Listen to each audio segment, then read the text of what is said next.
Hello, everyone. Yeah, I'm nervous. Yeah, if you could understand Japanese, my feeling is much easier. But I can't help it, so I try. Let's start it. The theme of the closing keynote is Better Ruby. This is Euruko 2024. We have two more, including this one, two more sessions to go. We are almost finished the conference. How do you feel that?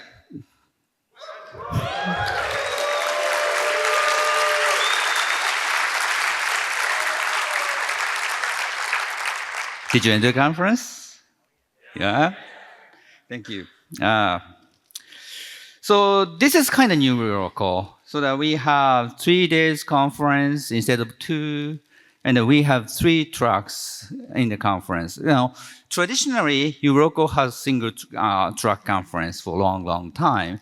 But I just a little bit worried about the 3 track conferences. Like we split to the rooms and the less chance to communicate or something. But yeah, that was my just anxiety. We have 7 keynotes, including this one, and 5 workshops and 3 tracks, and 47 speakers and MC, if I count right. And then we have around 700 audiences and goals. Yeah, thank you for the wonderful conference. Yeah.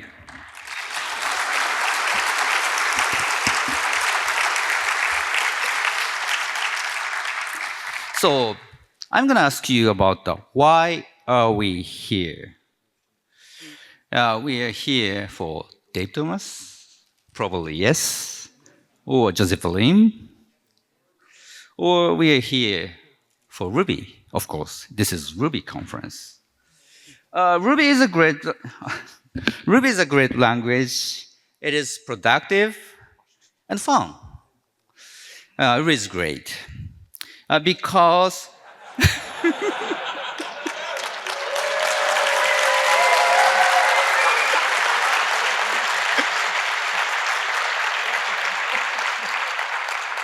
the creator is genius. No, I don't think so. Thank you. Because I had a clear target. The target at the beginning, when I designed the programming language, so that the target is who loves programming and who loves freedom, which is me. And in addition, the primary target of a Ruby user is a programmer who is lazy and who is impatient and who is arrogant.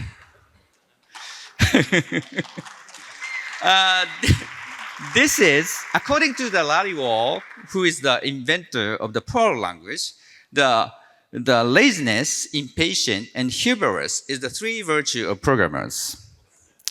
Laziness means the quality that makes you go to the great effort to reduce overall energy, blah, blah, blah, blah. Okay. The most important thing is the programmers must be lazy. The impatient means the anger you feel when the computer is being lazy. Okay. We are okay to be lazy, but the computers are not supposed to be lazy.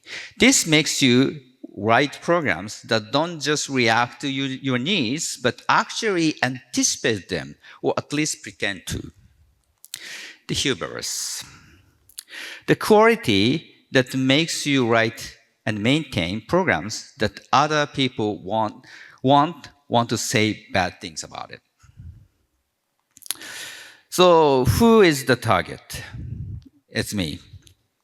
Ruby is great because we love the language. Thus, we use the language. Thus, we form the community.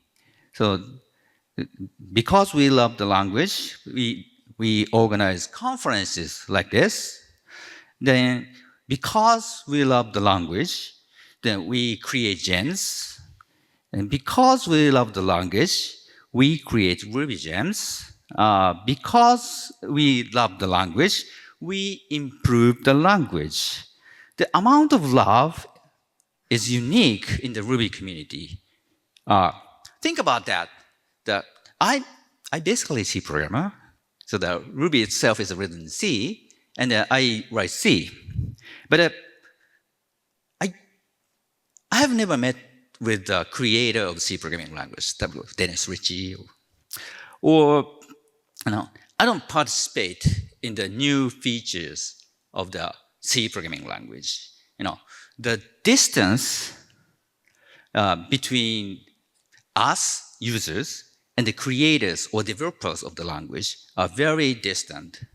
But in Ruby, you see the creator of the language, a developer of the language like Koichi, and we can talk with them, we can communicate with them, the users can inspire the designer or the implementer of the language. So that this kind of love and distance made nice and friendly community in Ruby. And in that sense, I am very proud of you because, you formed the community and you embrace the love. Ruby is great because it keeps improving.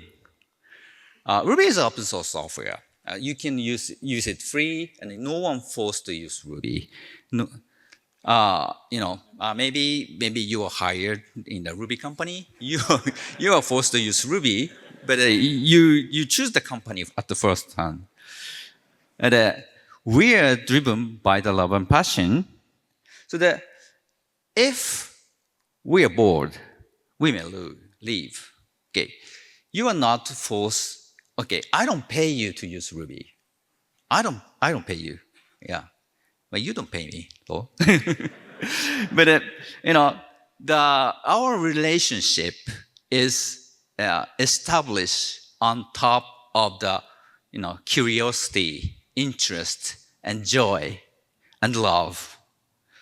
So the motivation is the key. So that, as I said before, the distance between users and developers is the very important things.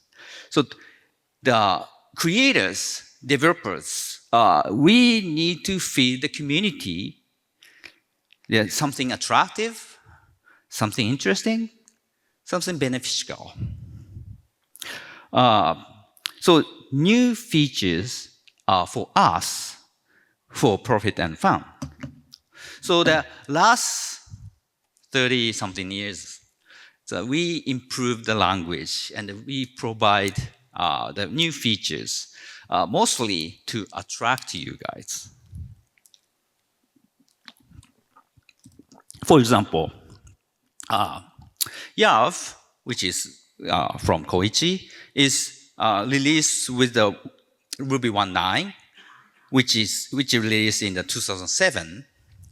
And then multi-encoding and Unicode support is provided in 2013. The refinement is 2013. The generational garbage collector, which is also from Koichi, in 2014. Incremental garbage collector is 2015. MJIT come to the language in the 2018. Pattern matching is 2019. Object compaction in 2019. Raptor is 2020. The single line def is 2020. Keep going. YJIT comes into the language in 2022. The Ruby Wasm, who is from Utah, is 2023. The data class is 2023. And the Prism, which is the new parser, is introduced in the 2023. So we have a lot of things introduced in the language. despite we keep what Ruby is. So the YAV is yet another Ruby virtual machine. It is a stack-based bytecode machine and by Koichi, and it made Ruby runs much faster, say up to 3 to 50 times faster than the previous interpreter written by myself. The multi-encoding and Unicode. The Ruby was created before Unicode, so that it supports a legacy encoding like either ISO things and the Shift.js, which is the Japanese domestic encoding, but by introducing the Ruby 2.0, we introduced the multilingualization. And so most of the languages use Unicode as an internal encoding, so that when we read the legacy encoding, they try to convert encoding into Unicode, UTF-8 or UTF-16, then process the text, then convert back to the original legacy encoding. That is natural for, say, Java, JavaScript, or many other things. But that thing has the drawback because of we need more information to make a perfect conversion because of in some cases, the single character may have multiple meaning. For example, like in Japanese legacy encoding, backslash represent the yen sign, which represents the Japanese currency. But sometimes we use the backslash as a backslash, and sometimes we use the backslash as the currency sign, which is no information in the text can be used to distinguish those usages. So that we need more, we cannot the perfect conversion without knowledge of human. So instead of the UCS, universal character set approach, which is taken by the other programming language, we take the CSI character set independent approaches. So that if we set the encoding so that we can handle the legacy encoding directly without any conversion. Actually, 10 years later, so that Unicode takes the world, almost takes the world, so that we have less needs for support the legacy encoding. So that, but the Ruby still able to handle the legacy encoding very efficiently. Okay, this is universal encoding set things. Refinements. Refinement is kind of structured monkey patching, but I made some mistake in the design, so that it's not used much. Almost failed. But generational garbage collector. When we have a lot of objects, so that the garbage collection that traces every object takes more time. So that we want to narrow down the object tracing, so that separate the younger generation and the older generations, and reduce the time of the tracing, so that for better throughput. But next year, we also implement the incremental garbage collector. So that interleaves the garbage collector and the applications, so that incremental mark and incremental sweep, so that we achieve the better latency. Because of the generational garbage collector reduce the time to trace, but sometimes in a major trace, we trace everything okay. Every object in a major collection. But in that sense, sometimes we have the longer latency in some cases. But incremental garbage collector reduce that kind of the latency. MJet. I want to make Ruby fast. So in 2014, in the keynote of the RubyConf, I made up some kind of slogan, the key phrase, which is Ruby 3x3. That means that Ruby 3.0, the future Ruby 3.0 will be 3 times faster than Ruby 2.0. And to accomplish that hard goal, so that we need to implement the JET compiler among other improvement.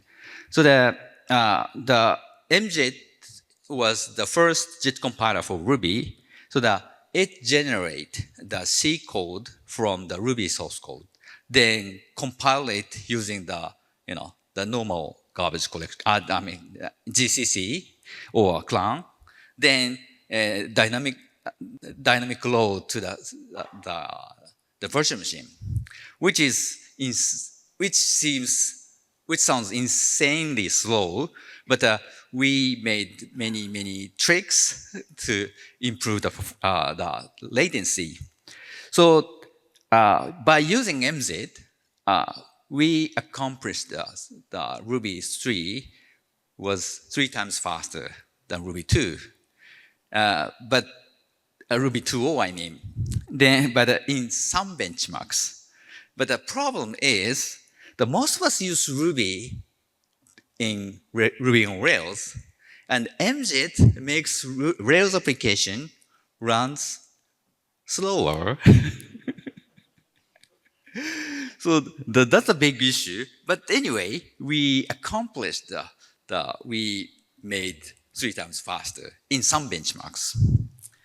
The pattern matching. Okay, I see the explanation in the last session, and it was big syntax enhancement for years, and pattern match accomplished the branching, assignment, and the decomposition all in one syntax. That is kind of nifty. The Raptor, the concurrency and the concurrency in parallel. The Ruby has the global virtual machine lock, which is the only one thread runs at a time to make the virtual machine the thread safe. But nowadays people try to use threads to improve the performance. But remember, 30 years ago, when I created Ruby, the most computers has only one core per computer, so that there's no need to improve the performance using threads. So the GVL is the best design at the time. But time went by, and we have many cores on the computer, so that if you want to utilize the multi-cores, so that we have to use threads or processes but the GVL hinders that kind of improvement. So the Raptors are independent, but they run by the independent threads. So that each Raptor runs asynchronously without any intervention. So the Raptor is designed to improve the performance for CPU-intensive tasks. At the same time, we also introduced a fiber scheduler, which is the non-preemptive concurrency. So the Raptor, in contrast to the Raptor, the fiber do not use the multiple CPUs. But remember that, for example, the other async stuff in other languages, like the JavaScript async or the Python async or something, The, those are also does not utilize multi-cores because most of the tasks are I/O intensive. So the I/O multiplication is important to improve the performance using concurrency. So the fiber scheduler is also designed to I/O multiplexity. So therefore, improve the performance of the I/O intensive tasks. Single line def is a def square equal x squared things, and it was at first it was a April Fool's joke, but yeah, I like that joke, so that I integrated in the main line.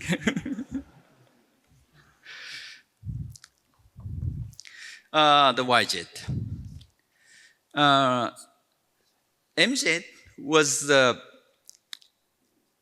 MJet improved the performance in some benchmarks, which is a very CPU intensive task. But YJet is more realistic jet compiler. They're sponsored by the Shopify. And then the YJet was first implemented in C because the whole other part of the Ruby is implemented in C. But the YJet team get sick of the handling the very complex data structure in C, the ancient C programming language, so that they wanted to move to the Rust language. And I said yes. So from version 3.3, the YJet is implemented in Rust. Then the performance of YJet is improved every year. So the 3.3 YJet is faster than 3.2 YJet, and I bet the 3.4 YJet is even faster to run Ruby. RubyWasm.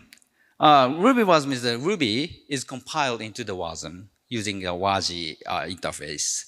And you can run Ruby in browsers or even every WASM runtime. That opens the new horizon. If you see the Yuta Saito's sessions, you see the Mastodon, which is a Rails application, run in the browser. That is insane. The Rails application runs in your browser locally. That is insane. Or some people implemented the graphical games in Ruby running in your browser, no server required, or something like that. That opens up the very new horizon. That maybe someday we have some kind of the isomorphic web application, very graphical, the back end, the front end, both written in Ruby or something like that. Pretty much interesting. Or even further, maybe even the back end running in your browser. A data class. Data class is the immutable struct, and it's kind of like a value object. The data class is originally designed by the Victor, who is one of our keynote speaker. And yeah, that's wonderful. Prism. Prism is a recursive descent handwritten parser, and it tried to make universal and error tolerant parser. Let me explain about the required demand for the universal and error tolerant server. Okay, Ruby compiler has the parser originally written in Bison, the compiler generator. But there are many tools that try to parse Ruby. For example, Rubacop parse Ruby and find the drawbacks or the defeat in your programs. Or Ruby LSP, the language server protocol, plug in parses Ruby, yeah, then sends you about the completion candidates or maybe the documents for the method or something like that. So that also the parses the Ruby file. Well, there are many programs like a formatter and the linter or many things. There are many tools that tries to parse, analyze the Ruby programs. But those tools uses the third-party Ruby parser, which is developed independently from our compiler parser. But if we can rip off the parser in our compiler, then use it as a gems or plugin, so that those tools can parse Ruby programs exactly same way as the compiler does, so that we can reduce the total amount of effort and better parsing precision, better parsing precision. But that is the universal means. But at the same time, we have the very different requirement from tools and compilers, because if compiler sees the syntax error, we can just say that, okay, we found syntax error. But if you are trying to say editing in the VS Code, and if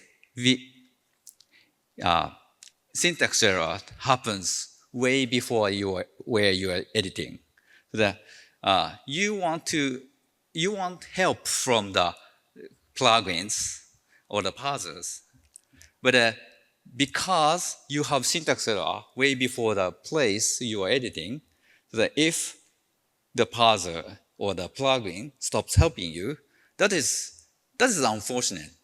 So the error tolerance server recovers from the syntax error, then try to restart the parsing after the syntax error. That is how things. So the Prism try to accomplish those two to parsers can be used by the compiler and the tools. So we want to make Ruby even better. The future, just tell me about the future. But before that, I want to tell you about the past episode. In the keynote presentation in RubyConf 2003, which is 20 years ago, I presented the concept of the Ruby 2. It's not Ruby 2.0. I once tried to restart Ruby, just like Perl 6 and Python 3000. Around nearly 20 years ago, it was kind of the trend of the restarting the language design without a historical word or something. And then, so it was Perl community tries to create the new version, the whole rewritten version of the Perl language, which is Perl 6.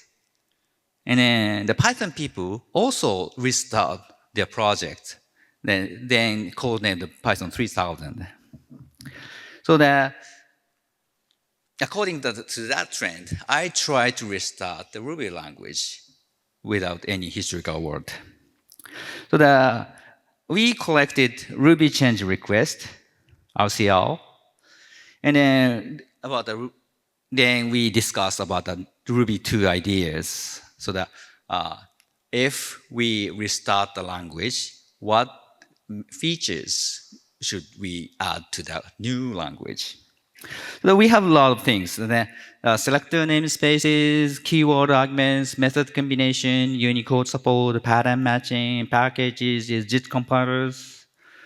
But several months later, I was too lazy to make bookkeep. So that I got tired of managing them and gave up the Ruby 2 project. So that I just, instead of restarting the language, I gradually improved the existing implementation. Yeah, that was lucky for us. The Perl community started the Perl 6, and the Perl 6 was made and released, but very few people use that. Most of the community stick to the older language, Perl 5, and they still use Perl 5. And Perl 6 recently renamed to the Raku, which sounds like Japanese, and but still very few people use Raku language. The Python 3, Python 3000 gradually became Python 3, but very few people at the beginning started Python 3. So that most of the community members stick to the older version of the Python. Then the very advanced people and the developers use and develop about Python 3. Python 3 is better, but the community, many members of the Python community didn't care, and they were very slow to adapt to the newer version of the Python language, even for 15 years. 15 years is long. So I remember that Python, Ruby 2 ideas are these things, and we implemented the refinement is kind of part of the selector namespace, and we implemented the real keyword arguments. The method combination is done by the module prepend. Unicode support comes 1.9. The pattern matching comes in 2.7. JIT compiler comes in 2.6. So most of the Ruby 2 idea is implemented continuously in the existing implementation of Ruby language.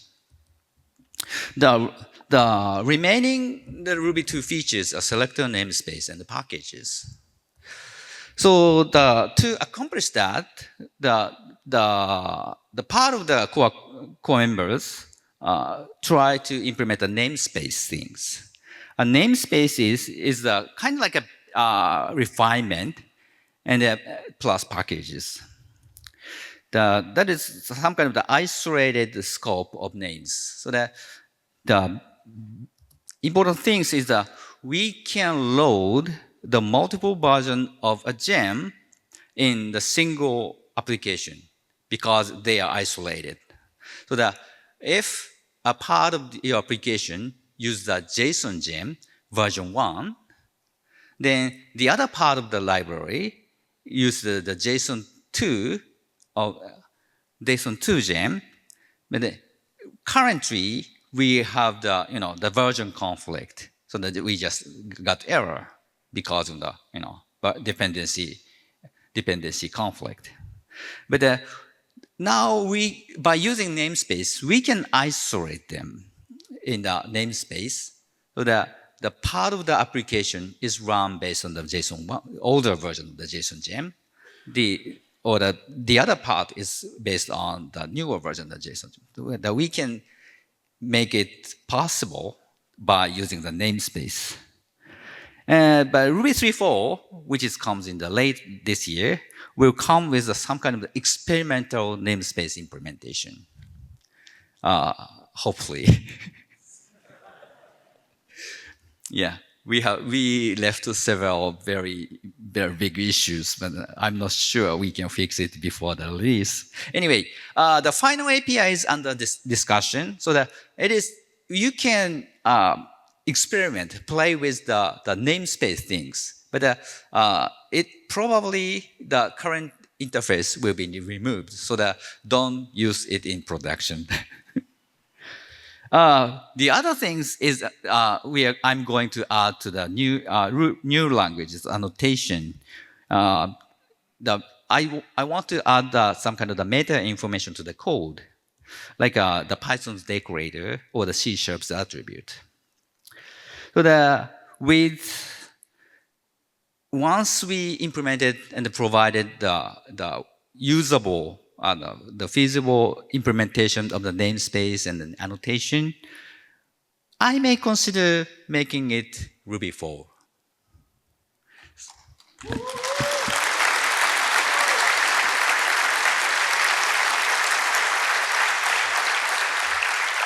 So that means you will see Ruby 4 in not this year, not next year, but 3-4 years.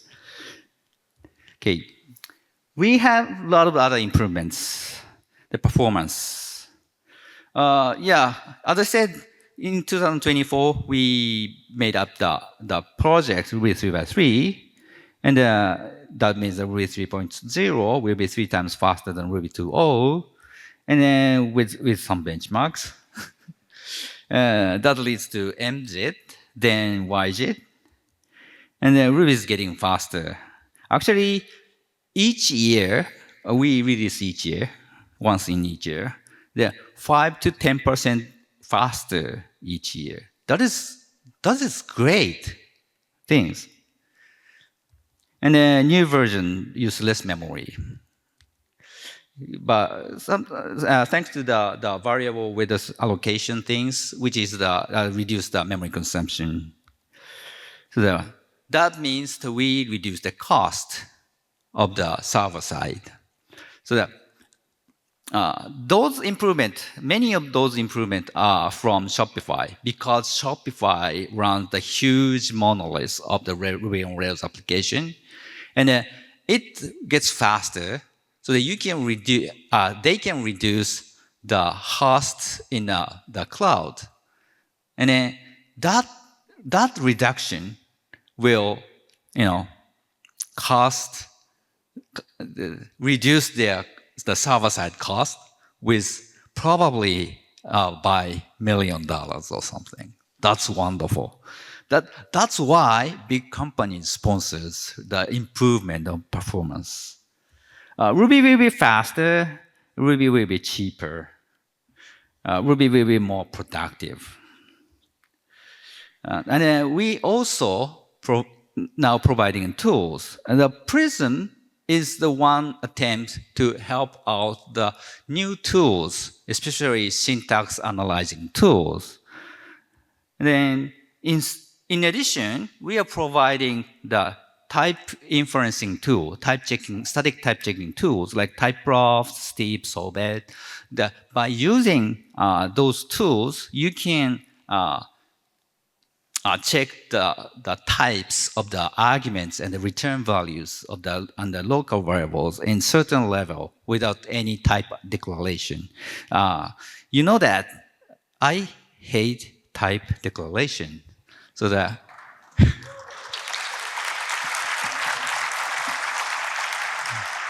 unlike Python, I'm not going to add type hinting or type declaration to the language.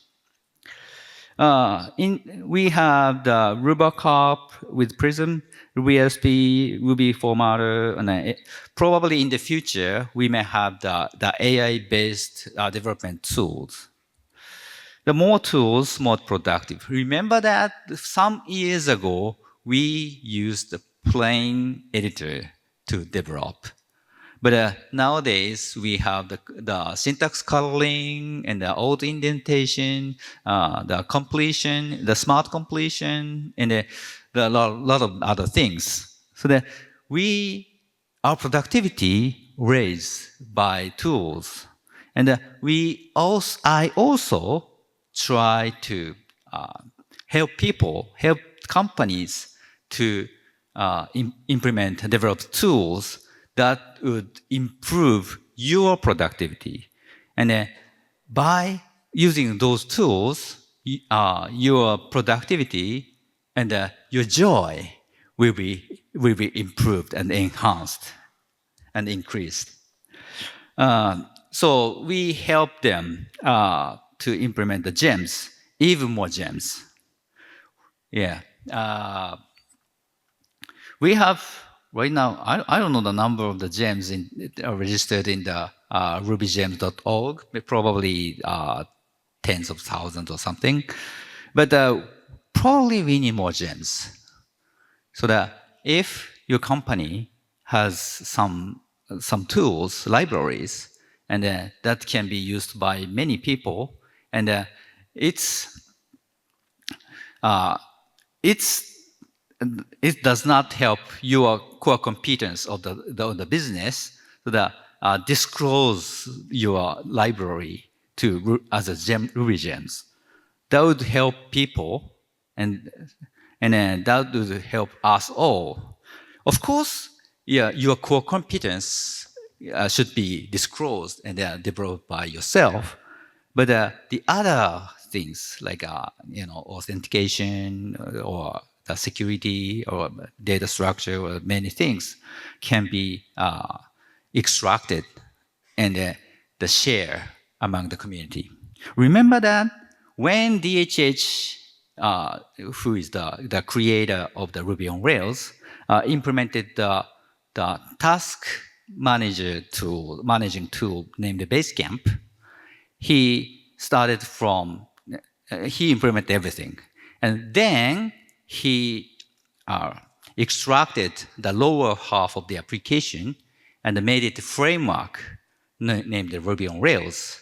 And most of us get benefit from his generosity. So the similar things can happen for your company, your organization.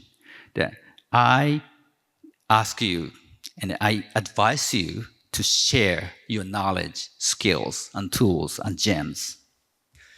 Ruby is getting better. We keep improving because of us. For users' sake, Ruby is improved to help you.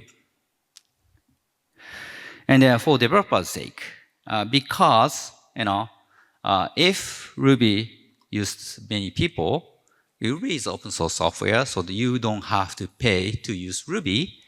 But by spreading Ruby, so that somehow some companies try to help me become sponsors of us, so that the better Ruby helps developers as well. And then for community's sake, so that this conferences, you attended this conference, and then you learned many things probably, and then some knowledge can be used in your day job. But in addition, you enjoy the conference, right? You made a friend, right? You made friends. That is the community. That is the value of the community. So those kind of the improvement leads to better world. So enjoy programming. Ruby is great to program. Ruby is for you, and you enhance your freedom, enhance your joy. Ruby is here to help you, and I'd like to help you, and please help each other as a community. Thank you. This talk is sponsored by the NSA company, which is in Japan, domestic company that hires me. And the OSS Vision is this is my company, and the other companies who sponsors me. And I get many GitHub sponsors, and I can live with this sponsoring. Recently, Shopify started sponsoring me. Thank you. And JetBrains also help me, sponsors me. So that if you buy the JetBrains tools, the money goes to the JetBrains, then part of the money comes to me. Thank you.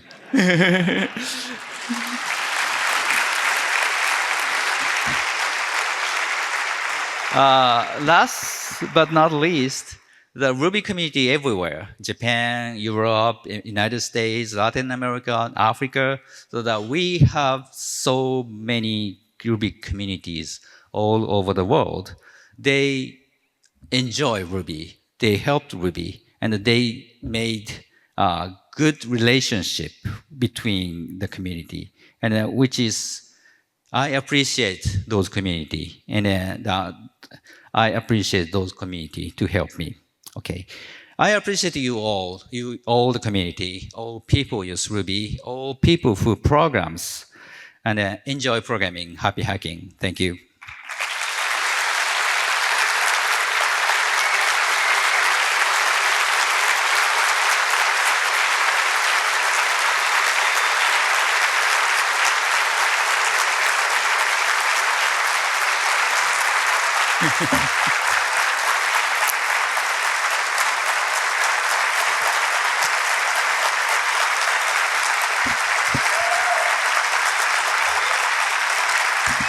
Thank you. Thank you.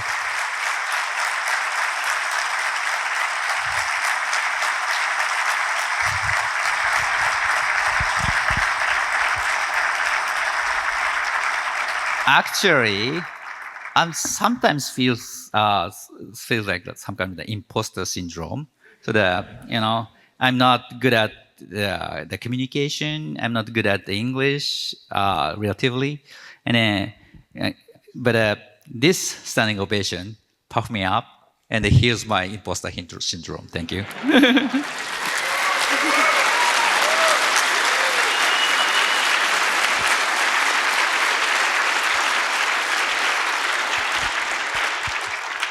Gosh, it's almost like the standing ovations were a good idea.